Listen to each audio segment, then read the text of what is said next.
आइए इसे पढ़ते हैं। जब किसी कौम का बुजुर्ग तुम्हारे पास आए तो उसकी इज्जत करो। इरशाद नबवी। जब किसी कौम का बुजुर्ग तुम्हारे पास आए तो उसकी इज्जत करो। इरशाद नबवी। जब किसी कौम का बुजुर्ग तुम्हारे पास आए तो उसकी इज्जत करो। इरशाद नबवी। आइए पहले इसके शब्दार्थ देख लेते हैं। नबी यानी संदेशवाहक, ये विशेषता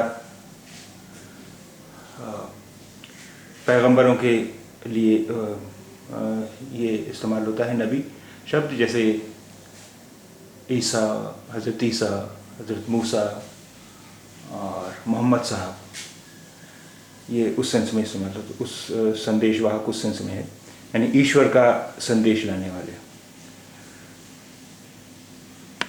बुजुर्ग से मतलब होता है बड़ा या इज्जतदार, या आध्यात्मिक रूप से जो बड़ा हो उसे भी बुजुर्ग कहते हैं। कौम ये शब्द राष्ट्र के लिए भी इस्तेमाल होता है और जाति के लिए भी इस्तेमाल होता है। तो अब आइए इसे देखें। पर ये था, जब किसी कौम का बुजुर्ग तुम्हारे पास आए तो उसकी इज्जत करो। इरशाद नबवी।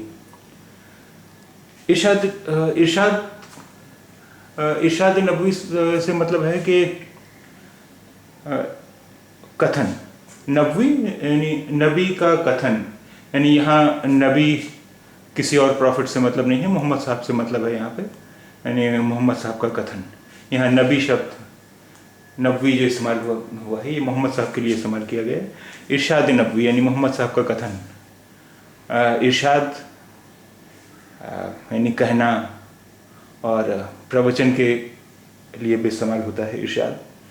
और देखिए ये नबवी के ऊपर एक छोटा सा ये स्वाद जैसा चिन्ह बना हुआ है। ये स्वाद जैसा चिन्ह है, छोटा सा। ये इसमें इसका ये संक्षिप्त रूप है सल्लल्लाहु अलैहि वसल्लम का।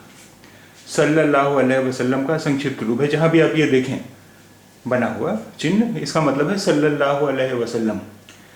सल्लल्लाहु अलैहि वसल्लम का मतलब ये होता है कि अल्लाह के, ईश्वर के का उन पर आशीष हो, यानी उनकी ईश्वर की ब्लेसिंग्स हो उन पर।